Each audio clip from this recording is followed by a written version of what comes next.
동안 사도행전의 내용을 계속 살펴오고 있습니다. 오순절 성령의 강림하신 일로 말미암아 이제 교회가 탄생하게 되고, 그 교회가 예루살렘에서 온 유대로 또 사마리아 지역으로, 그리고 이제 바울을 통해서 이방인들에게 전해지게 된 내용을 우리가 함께 살펴보았습니다. 오늘은 사도 바울의 생애에 있어서 우리에게 보여주는 가슴 뭉클한 이야기를 우리에게 성경은 소개해 주고 있습니다. 저도 이 말씀을 준비하면서 참 사도 바울의 삶을 비교해 보니까 저는 너무 부족하고, 그리고 사도 바울과 같은 심정으로 또 이렇게 성도님들을 섬겼으면 하는 그런 마음도 갖게 되었습니다.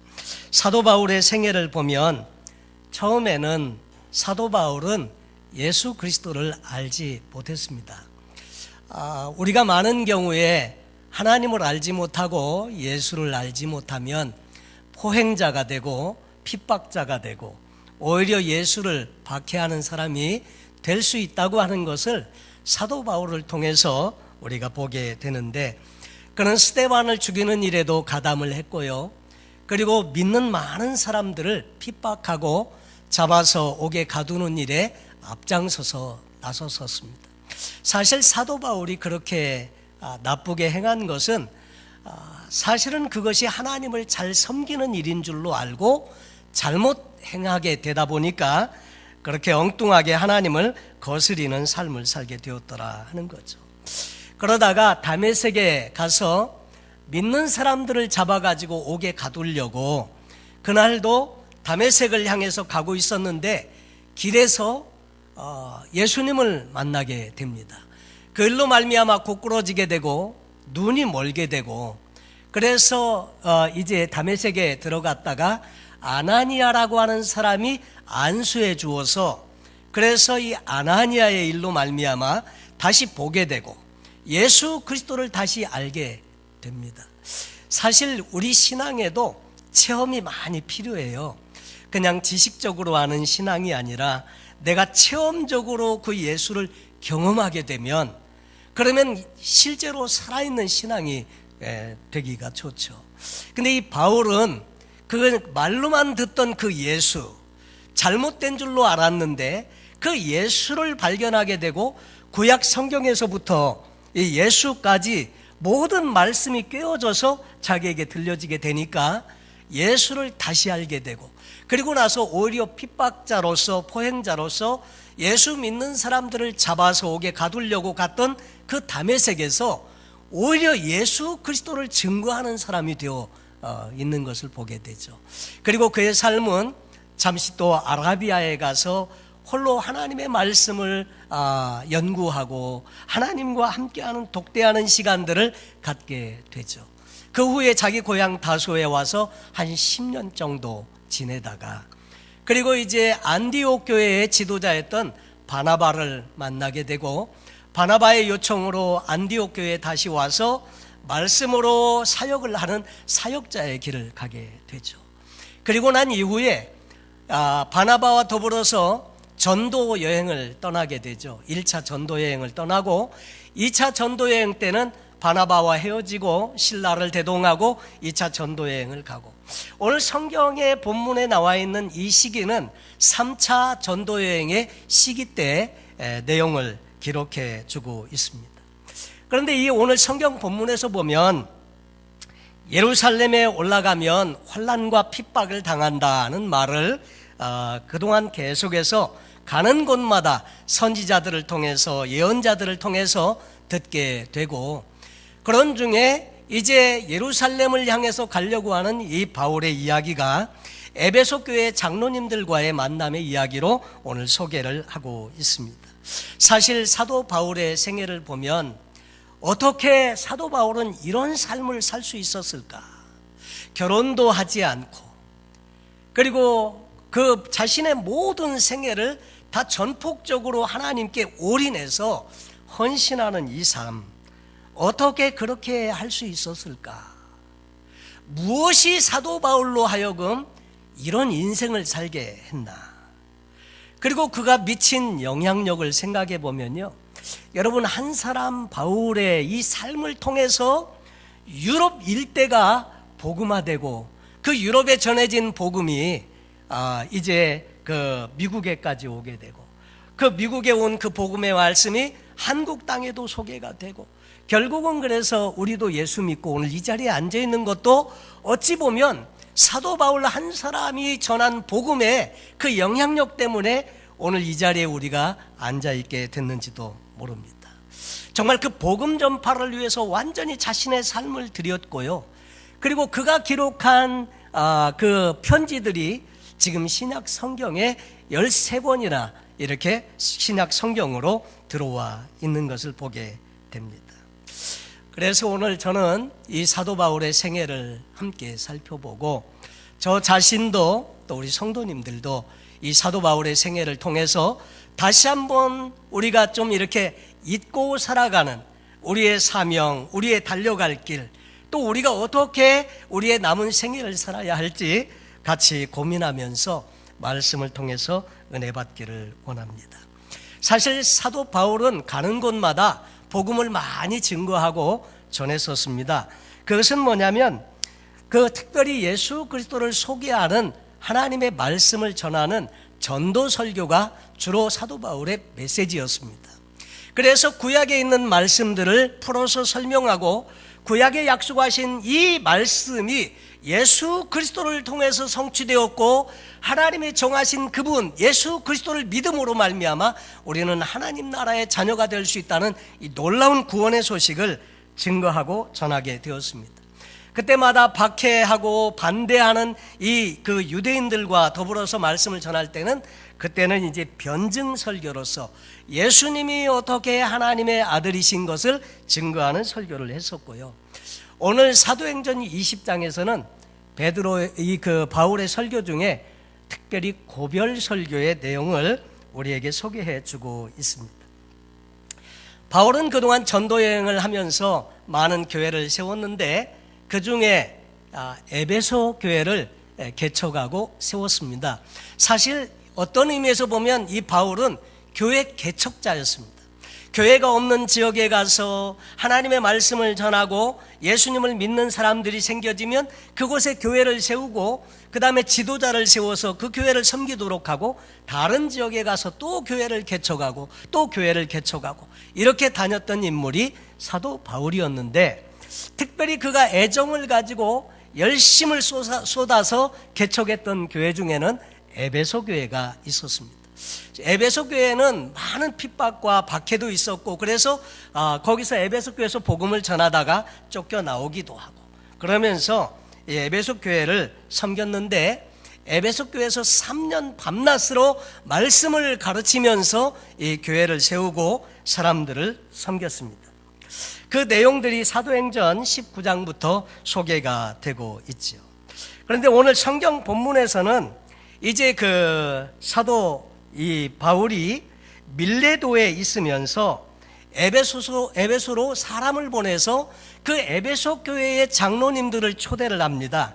그래서 마지막으로 그들과 함께 만나서 권면의 말도 하고, 그 다음에 그들에게 당부의 말씀도 하고 또 축복도 하고 하면서 그들과 마지막 나눈 시간에 그 이야기들을 우리에게 소개해 주고 있는 것입니다. 그러면서 많은 핍박과 박해가 있을 것을 알지만은 자기가 이제 그 예루살렘으로 가려고 한다는 이야기도 하죠. 사실 사도 바울의 3차 전도 여행의 목적이 크게 두 가지가 있었습니다. 첫째로는 그동안 개척한 교회들을 다니면서 그 성도들을 믿음으로 굳건히 세워주고 정말 효과적인 그 하나님의 증인이 될 수 있도록 말씀으로 권면하는 일을 하는 것과, 또 다른 하나는 예루살렘 교회가 많은 어려움이 있었습니다. 경제적으로 많은 기근 때문에 어려움이 있을 때에 그 이방 성도들로 하여금 그 예루살렘 교회 성도님들에게 헌금을 하게 해서 그 헌금을 모아서, 구제 헌금을 모아서 전달해 주려고 하는, 이것이 두 번째 목적이었습니다.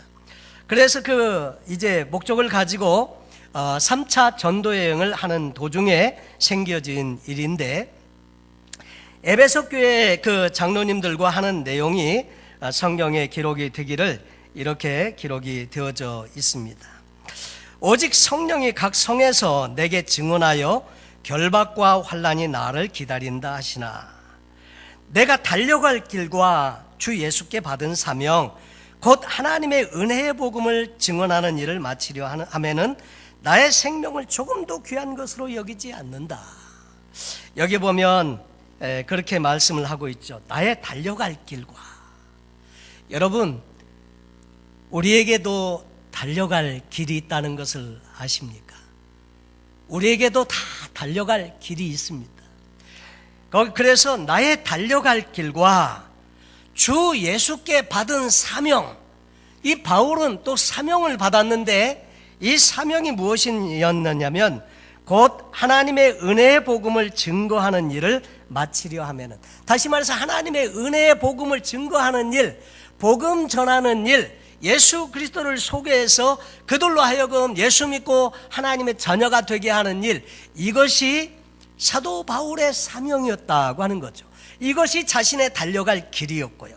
이 일을 마치려 하면은 나의 생명을 조금도 귀한 것으로 여기지 않는다.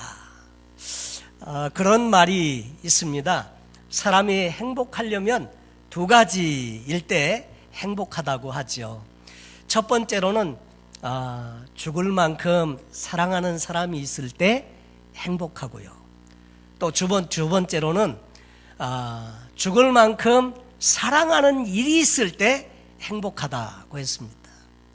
이 사도 바울은 자기가 경험한 이 예수 받은 은혜를 생각하고 보니까 너무너무 그 은혜가 감사하고 귀해서 자신의 생명을 던져서라도 꼭 감당하고 싶은 정말 열정이 있고 그 보람을 느끼는 그 일이 무엇이었느냐면 복음을 전해서 영혼들을 살리는 일. 그것이 하나님의 은혜를 경험한 바울의 사명이었더라 하는 거죠. 예루살렘에 가면 붙잡혀서 감옥에 갇히거나 목숨이 위태로울지도 모르는데 그런 환경 속에 있으면서도 그런 많은 유대인들의 박해와 핍박이 있음에도 불구하고 바로 그 사명을 감당하는 일을 위해서 자기의 달려갈 길을 달려가고 있고 그 사명을 감당하는 일을 위해서는 내 생명까지도 아끼지 않고 내어놓겠다는 결심을 보여주고 있습니다. 사실 여러분, 무서운 사람은 정말 목숨을 건 사람, 그 사람은 아무도 감당치 못하는 줄로 믿습니다. 그전에도 일본에서 전해오는 이야기 중에 그 사무라이들은 명예가 걸려있는 싸움을 싸우게 되는데 싸움을 싸워야 되는데 자기는 그 상대에 비해서 무술이 뛰어나질 못해서 분명히 죽을 게 확실한데 그렇다고 해서 그 싸움을 안 가버리고 도망가 버리면 비겁자로 완전히 이렇게 돼버리고 자기 스승을 찾아가서 이야기를 했답니다. 어떻게 하면 좋겠습니까? 그랬더니 스승이 하는 말이 방법은 한 가지다. 너는 죽을 것을 각오하고 그리고 싸움에 나서서 죽더라도 마지막 일격을 가하면 같이 이렇게 명예로운 싸움을 싸울 수 있다. 그래서 싸움을 싸우는데 목숨을 완전히 걸어버리고 그리고 오면 자기를 칼로 이렇게 찌르는 순간 자기도 이렇게 하겠다고 하고 이제 싸움을 시작했는데 아무리 기다려도 공격을 안 하더래요. 그래서 나중에 이제 싸움이 그냥 그쪽에서 싸우지 말자. 그래서 싸움이 그쳐지게 됐는데 이유를 물어봤대요. 도저히 자기가 이길 수 없는 싸움인데 그 싸움이 그냥 그렇게 무승부로 이렇게 끝나버리고 말았거든요. 이유를 물어봤더니 분명히 저놈은 목숨을 걸었고 그래서 자기도 죽고 결국 같이 죽자 이건데 그래서 승산이 없다고 여겨져서 싸움을 기법했다는 그런 이야기를 해줬다고 하죠. 여러분, 사실 우리가 생명을 걸면 목숨을 걸면 그런 사람은 당할 사람이 없을 줄로 믿습니다. 그 전에 박조준 목사님의 설교 테이프에서 들은 내용이었는데 부산에 집회를 한번 갔었을 때 그 이야기를 이렇게 했었습니다. 그 신방을 하게 되었는데 신방한 음식을 접대하는 그 집이 옛날에 과거에 깡패 두목이었다고. 그래서 부부가 다 깡패였는데 남자는 남자 깡패 두목이었고 여자 아내는 여자 깡패 두목이었는데 둘이 만나가지고 결혼을 해서 사는 가정이라고. 그래서 자기는 잔뜩 긴장을 하고 그 집에 신방을 갔더랍니다. 근데 가서 보니까 남자분이 깡패 두목이면 얼굴도 험상궂고 그리고 막 험악하게 생기고 그럴 줄로 알았는데 곱상하고 체격도 작고 그런 분이시더래요. 도저히 깡패 두목이라고 생각이 안 드는. 그래서 식사를 하면서 궁금해서 물어봤답니다. 자기가 정말 궁금해서 질문을 하는데 듣기에 깡패 두목이었다고 들었는데 진짜 깡패 두목 맞느냐고. 그랬더니 그 얘기를 또 누가 했냐고 그러면서 머쓱해하면서 자기가 깡패 두목이었다고 이야기를 하더래요. 근데 당신 최고를 보니까 깡패 두목할 사람이 도무지 아닌 것 같은데 어떻게 깡패 두목을 했냐고 그랬더니 싸움은 어떻게 이길 수 있냐 그랬더니 하시는 말씀이 목사님, 싸움은 덩치로 하는 게 아닙니다 그러더래요. 그럼 어떻게 싸우냐고 그랬더니 그 사람 하는 말이 자기는 일단 싸우려고 하면 목숨을 걸어버린다는 거죠. 생명을 건대요. 생명을 그냥 걸어버리고 싸우려고 하니까 아무도 자기하고 싸우려고 들지를 않는다고 하면서 그런 이야기를 해주더랍니다. 근데 여러분, 이 사도 바울은 보면 복음 전하는 일을 위해서 완전히 생명을 걸어버린 그런 인물이라고 이 성경을 통해서 우리가 보게 됩니다. 예루살렘에 가면 붙잡히게 되고 감옥에 가거나 어떤 위험이 있을지도 모르는데 이 사도 바울은 자기의 생명을 조금도 귀한 것으로 여기지 아니하고 정말 이 복음 전하는 일을 위해서는 내가 그렇게 헌신하겠다고 하는 결단과 각오를 이 말씀을 통해서 보여주고 있습니다. 사실 이 바울은 이런 결단을 가지고 복음을 전했고 아시아에서 그 복음을 전할 때도 첫날부터 지금까지 어떤 자세를 가지고 복음을 전했느냐면 모든 겸손과 눈물이며, 여러분 사실 사람들이 처음에는 겸손하게 시작했다가 나중에 교만해지는 경우가 참 많지 않습니까? 그런데 사도 바울은 능히 대접받고 그럴 만한 위치에 있는데도 불구하고 늘 겸손하게 그렇게 섬겼고 눈물로 섬겼다. 여러분, 이 눈물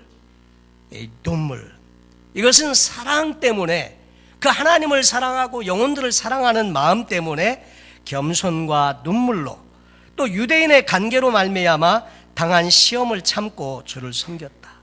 그리고 유익한 것은 무엇이든지 공중 앞에서나 각 집에서나 거리낌 없이 여러분에게 전하였다. 그리고 유대인과 헬라인들에게 하나님께 대한 회개와 우리 주 예수 그리스도께 대한 믿음을 증언했다. 이렇게 말하면서 복음에 대해서 나는 자신 있게 복음을 증거하고 전했고 나는 피에 대해서 깨끗하다 하는 이 자신감이 그 마음 가운데 있는 것을 보게 됩니다. 그러면서 바울의 결단과 결심을 이야기해 주는 내용이 오늘 성경 본문에 방금 소개해드린 내용입니다. 보라, 이제 나는 성령에 매여서 예루살렘으로 가는데 거기서 무슨 일을 당할는지 알지 못하노라. 그러면서 달려갈 길과 받은 사명을 감당하기 위해서 자신의 생명도 아끼지 아니하고 그렇게 헌신하고 있다는 이야기를 할 때 사람들은 이렇게 말하기도 했습니다. 그렇기 때문에 예루살렘에 가시면 안 됩니다, 이렇게 말하기도 했지만 사도 바울은 그럼에도 불구하고 사명을 감당하기 위해서 나는 예루살렘으로 간다, 이렇게 말하면서 묵묵히 예루살렘으로의 그 행진을 계속하고 있습니다. 그러면서 고별 인사를 그 에베소 교회 장로님들과 함께 나누는데, 보라, 내가 너희 중에 왕래하며 하나님 나라를 전파하였으나 지금은 너희가 다 내 얼굴을 다시 보지 못할 줄 안다.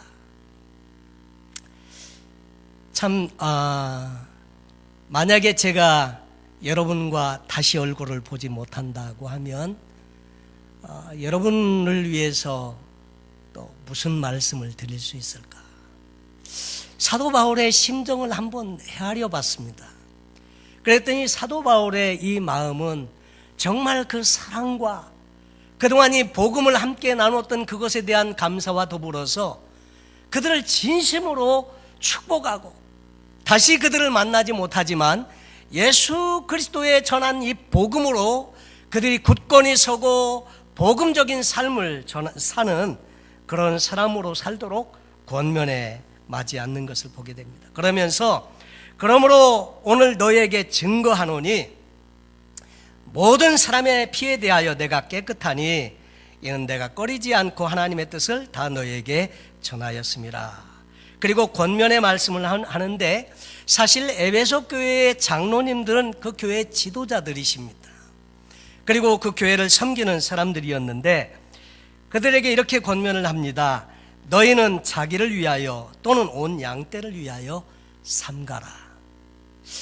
여러분, 만약에 여러분의 삶에 누군가가 여러분을 지금 따르고 있습니까?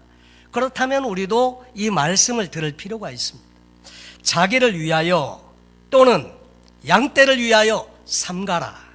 뭘 삼가라는 것일까요? 세상에 속한 것, 그리고 그리스도의 영광을 방해하는 그런 것들. 그런 삶에는 절제가 필요하고 집중이 필요한데 그런 것들을 위해서 삼가라고 말씀을 하고 있죠. 성령이 저들 가운데 너희로 감독자로 삼고, 그러니까 이들을 지도자로 세운 분이 누구시냐? 그것은 사람이 아니고요, 성령께서. 여러분을 지도자로 세운 분들은 성령님이십니다. 하나님이십니다. 그래서 성령이 저들 가운데 너희로 감독자로 삼고 하나님이 자기 피로 사신 교회를 치게 하셨다. 여러분, 이 교회는 얼마나 귀한 것인가 하면 예수님께서 당신의 피값을 주고 사신 것이다.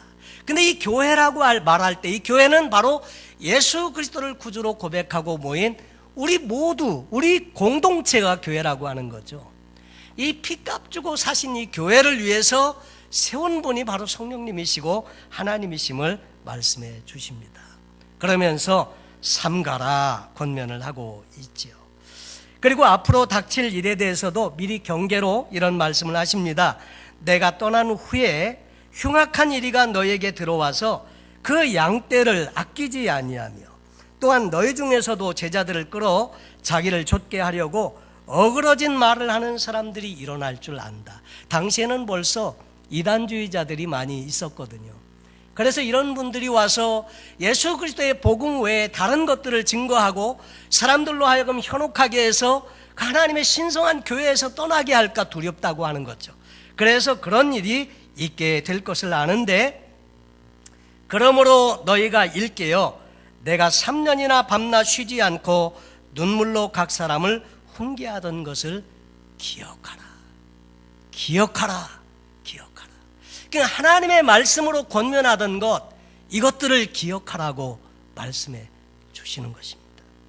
그러면서 그들을 마지막으로 이제 이별을 고하기 전에 이렇게 말합니다. 지금 내가 너희를 주와 및 그 은혜의 말씀께 부탁하노니. 여러분, 마지막으로 해줄 수 있는 것 무엇이 있을까? 정말 그 바울은 그들을 위해서 무엇을 더 해줄 수 있었을까? 더 이상 해줄 수 있는 것이 없지 않습니까? 떠나가 버리고 나면. 물론 기도는 하겠지만.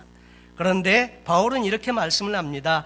내가 너희를 주와 및 그 은혜의 말씀께 부탁한다. 주님, 그 주님께 맡기고 그리고 그 은혜의 말씀께 부탁한다. 이 말씀이 너희로 능히 든든히 세우사 거룩하심을 입은 모든 자 가운데 기업이 있게 하시리라. 여러분, 그 은혜의 말씀, 이 말씀이 결국 우리 안에 남는 것 같아요. 여러분, 우리 주변에 수많은 사람들을 만나고 헤어지고 또 스쳐 지나가고 그렇게 하지만 우리 마음 가운데 남는 것은 그 사람을 통해서 심어준 그 복음의 말씀, 하나님의 말씀, 이 말씀이 살아서 우리를 든든히 세워주고요, 그리고 우리가 이 타락한 세상 가운데서도 넉넉히 이기고 승리할 수 있게 하는 그 힘의 근원, 그 원천, 이것은 어디에 있느냐? 말씀에 있더라 하는 거죠. 그래서 사도 바울은 그것을 알았기 때문에 주와 및 그 은혜의 말씀께 부탁한다. 여러분, 사실 세상은 얼마나 빨리 변하는지 몰라요. 과거 30년 변한 것은 그동안 인류 역사에 한 500년 이상 시간 동안에 변하는 것보다도 더 많이 변했다고 하죠. 엄청나게 급변한다고 하죠.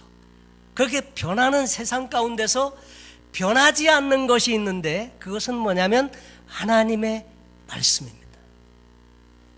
여러분, 하나님의 말씀, 저도 그런 것 같아요. 만약에 저와 여러분이 더 이상 볼 수 없다면, 그렇다면 주님께, 그리고 이 은혜의 말씀께 부탁할 수밖에 없는, 이 말씀이 여러분의 심령에 살아서 이 말씀이 여러분을 능히 든든히 세우고 이 시대에 어떻게 살아가야 하는지, 하나님의 뜻과 섭리가 어디에 있는지를 알려주고 그 말씀의 인도함을 받게 하는 것, 이것이 가장 귀한 일이 아닌가. 여러분, 그래서 그 말씀이 너희를 능히 든든히 세우사 거룩해 하심을 입은 모든 자 가운데 기업이 있게 하시리라. 여러분, 그래서 변하지 않는 하나님의 말씀을 가지고 급변하는 세상 가운데서 우리가 살아야 한다는 거죠. 여러분, 옛날에 이런 일이 있었답니다. 비행기 조종 학교에서 비행기 조종 훈련을 받는 분이 야간 비행을 하고 있었답니다. 근데 야간 비행을 하는데 이 시트벨트가 너무 이렇게 타이트하게 조여지고 자꾸 이래서 이걸 좀 이렇게 느슨하게 풀려고 하다가 문득 그 비행기 조종 학교에서 교관이 한 말 중에 계기를 믿어라, 느낌을 믿지 말고 계기를 꼭 믿고 비행을 하라는 말이 생각나서 문득 계기를 이렇게 봤대요. 깜짝 놀란 것이 자기가 지금 비행기가 이렇게 날아야 되는데 이렇게 정상적으로 날고 있지 않고 완전히 뒤집어서 거꾸로 날고 있는 거예요. 그래가지고 이 시트벨트가 완전히 거꾸로 날고 있기 때문에 이렇게 쪼여 있는 걸 모르고, 그래서 큰일 날 뻔했다고 하면서 계기대로 다시 한번 비행기를 이렇게 뒤집어 보니까 이 편안해지더라고 하는 내용의 이야기를 써놓은 것을 제가 읽은 적이 있습니다. 여러분, 사실 우리는 시대를 보면 어떻게 사는 것이 옳은지 잘 모를 때고 또 분별이 안 될 때도 종종 있죠. 그런데 우리는 신앙생활을 하면서 계기비행을 해야 한다. 철저하게 하나님 말씀을 통해서 이 하나님의 말씀이 가르쳐 주는 대로, 이 하나님의 말씀이 표시해 주는 대로, 그래서 그 은혜의 말씀을 믿고 이 말씀을 철저하게 내 삶에서 이 말씀 붙들고 살아가는 이런 인생을 살아갈 때 그 말씀이 능히 우리 안에서 살아서 우리를 능히 든든하게 세워준다고 하는 거죠. 그래서 사도 바울은 에베소 교회의 장로님들께 그렇게 말씀을 하는 것입니다. 그 말씀이 너희를 능히 든든히 세우사 거룩해 하심을 입은 모든 자 가운데서 기업이 있게 하시리라. 제가 근래 한 가지 좀 결심하고 노력하고자 하는 것이 있습니다. 요즘은 사실 말씀이 홍수지 않습니까? 인터넷에도 또 그 책도 많이 나와 있고, 그런데 그런 속에서 우리가 정말로 살아가면서 내 인생을 사는데 붙들고 살 이 말씀, 그래서 저의 그 기도의 제목이고 목표는 뭐냐면 이 말씀을 주님께로부터 받아서 우리 성도님들과 함께 나누어서 성도님들을 살리는 것입니다. 그리고 또 훌륭한 말씀을 전하는 많은 분들을 말씀을 통해서 여러분도 영적인 유익을 얻으시기를 바랍니다. 그런데 여러분을 위해서 기도하는 목사는 바로 저라고 생각이 돼서, 훌륭한 목사님들 많죠. 그분들은 그러나 여러분들을 위해서 기도하지 않죠. 저는 여러분을 위해서 기도하겠습니다. 그리고 여러분들을 위해서 말씀 받고 그 말씀을 함께 나누면서 말씀으로 정말 성도님들의 삶이 하나님의 인도함을 받도록 그렇게 섬기려고 기도하고 있습니다. 여러분, 이 바울의 권면은 지도자들에게 하신 말씀인데 그분 스스로가 이렇게 말했어요. 내가 아무의 은이나 금이나 의복을 탐하지 아니하였고 여러분의 아는 바와 같이, 너의 아는 바와 같이 이 손으로 나와 내 동행들에 쓰는 것을 당하여 범사에 너에게 모범을 보였다. 그래서 저도 제 삶이 여러분의 모범이 될 수 있기를 바라고요. 누군가 여러분을 따르는 분들이 있는 분들도 역시 마찬가지로 복음의 삶을 통해서 모범을 보이시기를 바랍니다. 그리고 또 이 말씀처럼 곧 이같이 수고하여 약한 사람들을 돕고 또 주 예수의 친히 말씀하신 바 주는 것이 받는 것보다 복이 있다 하심을 기억하여야 할지니라. 그리고 그런 삶을 살라고 권고해 주고 있습니다. 사실 바울의 삶에 우리가 도달하기는 참 쉽지 않죠. 이렇게 헌신된 사람, 이렇게 충성하는 사람, 이렇게 자기의 모든 것을 포기하고 온전히 올인하는 사람 참 만나기 쉽지 않죠. 그래서 이 성경에 큰 인물로 바울을 소개하고 있지만 우리는 그렇게 큰 바울의 삶을 전적으로 같이 닮을 수는 없겠지만 내게 주신 사명, 내게 주신 열정, 내게 주신 달려갈 길, 또 이런 것들을 생각하면서 함께 사랑을 함께 나누는 것, 이것이 오늘 우리에게 필요한 일이 아닐까. 결국 바울은 에베소 교회 장로님들과 이별하면서 서로 같이 기도하고 목을 어긋맡기고 피차 울었다, 크게 울었다고 이야기하고 있습니다. 다시 보지 못할 것을 알기 때문에. 제가 한 30년 전에 김포공항에서 이제 미국으로 올 때 제가 그때 중등부 지도 담당을 하고 있었습니다. 그때 중등부 학생들이 한 70여 명 되었고 또 교회 성도님들 전부 해가지고 친구들, 그때는 공항에 이렇게 사람들이 많이 나와가지고 100여 명이 나와가지고 그리고 같이 저를 위해서 축복하고 기도하고 이렇게 같이 이제 비행기 타러 들어가기 전에 시간을 보냈는데, 오래전에 오신 분들은 아마 다 아실 겁니다. 한 번 가면 다시 못 볼 줄로 알고요, 그냥 그렇게 서로 울고 막 이렇게 했던 그런 경험들이 있는데, 이 현대를 살아가면서 그런 부분이 있었는데, 바울 시대는 진짜 이게 한번 이렇게 더 못 본다 이 말을 들었을 때 정말 그 마음이, 사랑의 마음, 안타까운 마음, 이런 것들로 인해서 정말 그렇게 서로 어긋맡겨 울고 작별하는 이런 모습을 오늘 성경을 통해서 보게 됩니다. 그만큼 서로가 사랑했다는 거고요, 그만큼 서로를 아끼고 귀하게 여겼다고 하는 말이고요. 어쩌면 모르겠습니다. 만남이 있으면 헤어짐이 있다고, 언젠가 우리도 또 이렇게 헤어질 날들이 반드시 있겠죠. 그동안 사는 동안에 매번 이런 마음을 가지고 우리가 산다면 매번 만날 때마다 정말 그 사랑의 마음이 더 크게 될 것이고, 더 한 분 한 분의 그 삶에 대해서 깊은 관심을 가지고 그렇게 하지 않을까.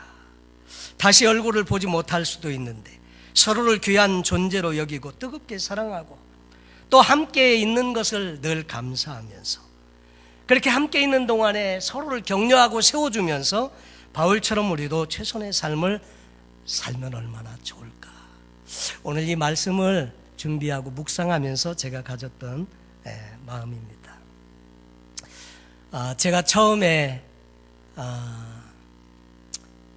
하나님의 종으로 서원을 하고 소명받고 그 다음에 헌신하게 될 때 참 뜨거운 마음으로 주님을 사랑하고 또 이웃들을 섬기고 사랑하고 하는 것들이 제가 할 수 있는 일들 중에 가장 가치 있고 보람 있는 일로 여겨서 또 이렇게 주의 종으로 헌신을 했었습니다. 근데 시간이 지나면서 보면 그 처음에 가졌던 그 초심이 자꾸 사그러들고 또 자꾸 이게 만성이 되고 또 그냥 습관적이 되고 하는 저의 모습을 가끔씩 발견하면서 요즘 근래는 그런 생각을 하게 되었습니다. 이대로는 더 이상 안 되겠다. 그래서 요즘 저의 기도의 제목은 변화받는 것입니다. 교회 안에서 제가 변화되면 우리 성도님들도 변화가 오게 될 것이고 또 교회도 더 하나님의 은혜로 넘치지 않을까. 그러면서 요즘은 저의 기도의 제목이 정말 첫사랑을 회복할 뿐만 아니라 정말 주님을 이 사도 바울처럼 생명을 걸고 남은 생애를 한번 그렇게 멋있게 한번 살아야 되지 않겠나. 그냥 안 하면 말든지 할 거면 제대로 하든지 요즘 이런 마음을 좀 갖고 또 기도하고 있습니다. 이 바울의 생애를 보면서 바울은 완전히 예수님의 그 존재를 알고 난 이후에 삶이 완전히 달라졌고 그 길을 줄곧 해서 그냥 계속해서 처음에 열정을 가지고 달려가는 모습을 보게 됩니다. 여러분, 우리가 살다 보면 축구 경기에도 보면 전반전이 있고 후반전이 있잖아요. 전반전 좀 잘못했어도요, 그 중간에 쉬는 이 half타임을 통해서 다시 마음을 새롭게 하고 작전도 다시 짜고 후반전에 다시 뛰어들 때 그 후반전을 통해서 얼마든지 역전을 이룰 수 있는 기회가 있지 않습니까? 우리가 그동안 살아오면서 그동안 살아온 삶이 이대로는 안 되겠다고 혹시 느끼신 분이 계시면 이 말씀을 통해서 다시 한번 우리도 새 마음으로 바울이 이렇게 자기의 생명을 걸고 자기의 달려갈 길을 달려가고 자기의 사명을 완수하는 일에 있어서 생명을 걸어버렸듯이 정말 이렇게 생명 걸고 이렇게 헌신한 사람의 이야기를 통해서 우리 자신도 무뎌진 심령을 다시 한번 새롭게 할 수 있는 기회가 되면 얼마나 좋을까. 이 그 사도행전은 3분의 1에 해당하는 부분이 이제 이 바울이 예루살렘에 가서 어떤 일을 겪고 로마에 가서 어떻게 그 생애를 마감하는지에 3분의 1을 할애해서 우리에게 소개해 주고 있습니다. 여러분, 이 복음은 바울만 받은 게 아니고요, 또 이 사명은 바울만 받은 게 아니고 역시 저와 여러분에게도 동일하게 이 사명이 있고 달려갈 길이 있다는 것을 다시 한번 깨닫고 다시 한번 복음에 헌신하고 새 마음을 가지시고 주님 모시고 그 주님과 더불어서 영적인 삶에서 후회함이 없는 정말 보람 있고 가치 있는 인생을 위해서 다시 한번 결심할 수 있는 복된 저와 여러분 되시기를 예수님의 이름으로 축원합니다. 기도하겠습니다.